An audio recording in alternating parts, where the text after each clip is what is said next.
क्या मैं ऐसा समझूँ कि फ्यूचर में जो है, फार्मेसी नहीं बल्कि फूड जेन थेरेपी के ज़रिए इलाज होना शुरू हो जाएगा और हम लोग जो घर में हमारी डाइट हमारे न्यू जनरेशन की डाइट तो बहुत ख़राब हो चुकी है कि वो चिप्स, कुरकुरे और बर्गर और इस तरह की चीज़ें खा रहे हैं। हमने जो बात कर रहे थे ना हम, हाँ, आप वो कि क्या ग्लूकोज और शुगर वाला जो कॉन्सेप्ट है, हुँ,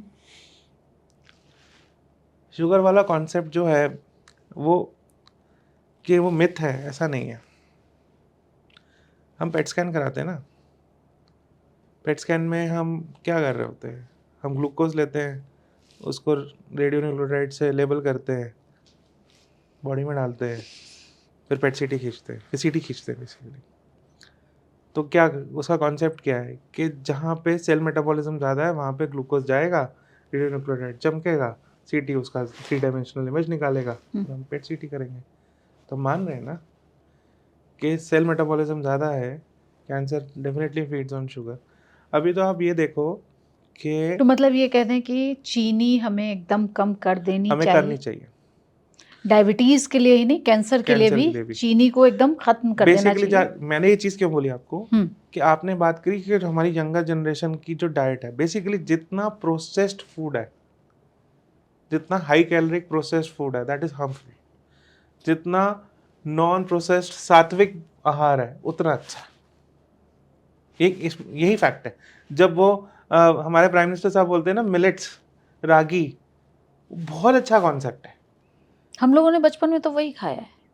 और अभी हम क्या कर रहे होते हैं ना, अभी तो हम पैकेट खोला और फट से और डाला और 2 मिनट में तैयार खाना। वो वाला कर रहे हैं ना हम। हाँ। तो मतलब there is thought process behind it, right? Hmm, that is hmm, why he is advocating कि वो हुँ, क्यों कह रहे हैं। हुँ, यही थॉट प्रोसेस है, और हुँ, यही थॉट प्रोसेस कैंसर में भी है। हुँ, कैंसर सेल को अगर आप शुगर की एक्सेस आसानी से दे दोगे, हुँ, वो जल्दी से एनर्जी बनाएगा। हुँ, और अगर उसको शुगर के इसमें इसको थोड़ा सा ध्यान से सोचने की बात है। हुँ, कैंसर सेल को भी शुगर चाहिए, हुँ, हमारे नॉर्मल सेल को भी शुगर चाहिए नॉर्मल फंक्शंस के लिए। हुँ।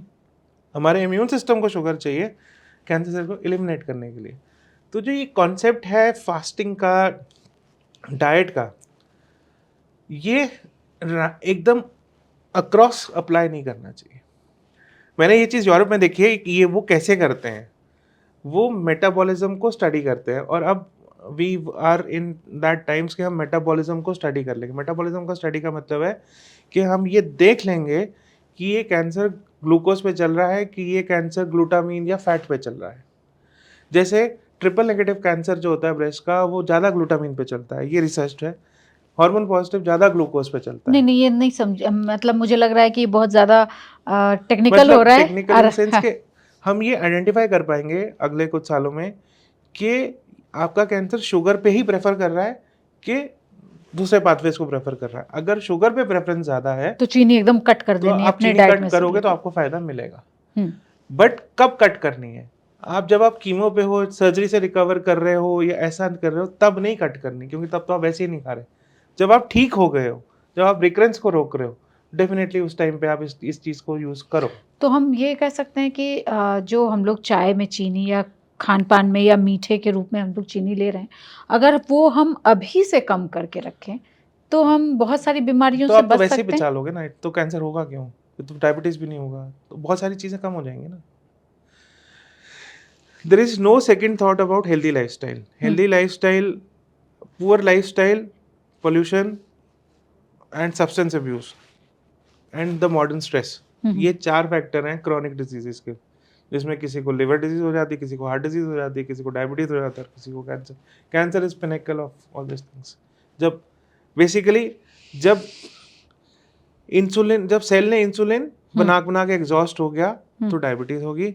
जब वो सेल खराब ही हो गया और उसको लगा भैया ये लोग तो मानेंगे नहीं, ये तो मैं इसी को खाऊँगा, तो फिर जब वो खराब हो गया तो वो कैंसर बन गया। कहीं और से इन्फेक्शन थोड़ी ना है, कोई वायरस थोड़ी ना आया मेरे शरीर के अंदर। लेकिन ये तो जेनेटिक्स भी होता है ना? अब जेनेटिक्स का क्या फंडा है? जेनेटिक्स में ये फंडा होता है कि अब जैसे 10 जेनेटिक्स के बारे में मैं अपने जो दर्शक नहीं समझ पा रहे हैं उनको मैं बता दूँ। परिवार पीढ़ी दर पीढ़ी चल रही बीमारियों को जेनेटिक्स की बीमारी का दर्जा दिया जाता है।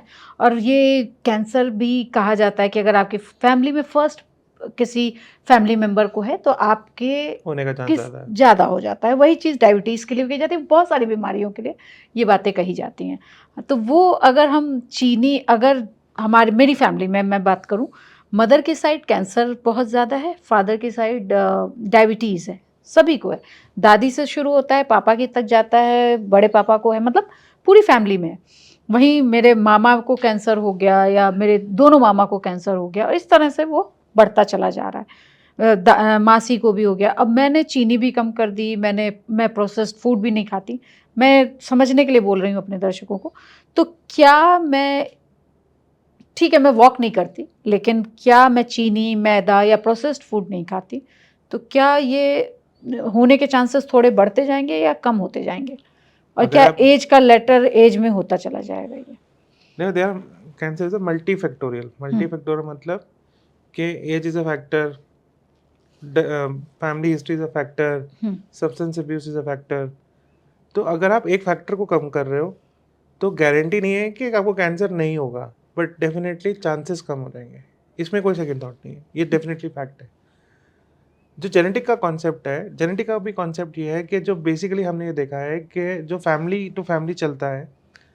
अब जो फैमिली टू फैमिली, जो हम ब्राका वाली बात करते हैं, हेरिडिटरी ब्रेस्ट ओवेरियन, जो ब्रेस्ट कैंसर जो फैमिलियल होता है, उसमें हम बोलते हैं कि देयर इज 70% चांस कि आपको होगा। हम ये नहीं बोलते कि 100% होगा। उसमें उसका फंडा क्या है? उसका फंडा ये है कि जो हमारा ट्यूमर सप्रेसर मैकेनिज्म है, उसमें दो जीन हैं, एक जीन खराब होगी तो हमारा जो ट्यूमर सप्रेसर है, जिससे मैं अपने आप को, जैसे मैंने बहुत सारी शुगर खा ली, या मैंने बहुत सिगरेट पी, या मैंने अल्कोहल पिया, जैसे ब्रेस्ट कैंसर में होता है कि मैंने स्ट्रेस लिया, ये सब। तो जो मेरा सब्सटेंस अब्यूज़ की वजह से म्यूटेशन होकर कैंसर बनने का, रोकने का जो प्रोसेस है, वो वीक होता है। तो दैट इज़ वाई वो जीन बेसिकली प्रोटेक्टिव जीन है जो वीक है, जिसकी वजह से एक फैमिली के अंदर जब वो जाती है तो उस फैमिली में कैंसर बन जाता है, कैंसर होने का चांस बन जाता है। सो अगर हम अपने लाइफस्टाइल को ठीक रखेंगे तो हम उस कैंसर होने के चांस को डेफिनेटली कम करेंगे।